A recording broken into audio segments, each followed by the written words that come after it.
There is no room for debate.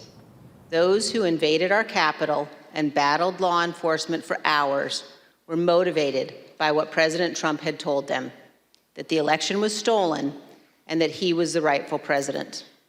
President Trump summoned the mob, assembled the mob, and lit the flame of this attack. The committee investigating the January 6, 2021 insurrection at the US Capitol holding its first primetime hearing tonight. And tonight's made-for-television hearing is the first of several public hearings that take a look at the January 6th attack. Fox 43's Chelsea Johnson's here with what was revealed tonight and connections to Pennsylvania.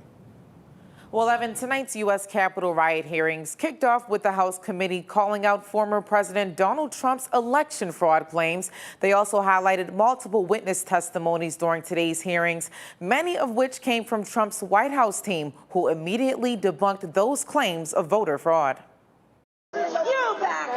Unreleased video footage of the January 6th U.S. Capitol riot. This was one of many pieces of evidence the House committee presented on the first day of the U.S. Capitol riot hearings. They also highlighted interviews from former President Donald Trump's White House staff who did not back up his claims of election fraud. And I remember sharing with him that we weren't finding anything that would be sufficient to change the results in any of the key states. Repeatedly told the president in no uncertain terms that I did not see evidence of fraud and that would have affected the outcome of the election. Even Trump's own daughter debunked his election fraud claims. I respect Attorney General Barr, so I accepted what he was saying. The committee also highlighted Trump's inability to defend the Capitol and called for military support on the day of the insurrection. General Mark Milley says former Vice President Mike Pence made the call. He was very animated, very direct, very firm,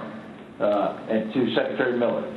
Get the military down here, get the Guard down here. Many were subpoenaed by the House committee, including Republican nominee for governor of Pennsylvania, Doug Mastriano. A Senate Judiciary report released late last year alleged that Mastriano and his wife took part in the January 6th insurrection, citing footage of them passing through breached barricades and police lines at the Capitol. However, Mastriano has since denied that he was involved in the insurrection. Congressman Scott Perry was also subpoenaed by the committee for reportedly being in contact with White House officials about overturning the 2020 election results. He has since denied the U.S. committee's request for interview. As you will see, Representative Perry contacted the White House in the weeks after January 6th to seek a presidential pardon. In response to these allegations, Perry's communications director, Jay Ostrich, says that it's, quote, a ludicrous and soulless lie. He also released a statement on this hearing saying, this sham committee is nothing but a breathtaking abuse of power,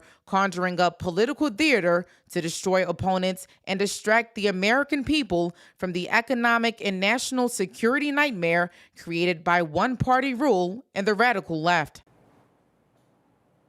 The U.S. Capitol riot hearings will continue on Monday at 10 o'clock. Chelsea Johnson, Fox 43 News.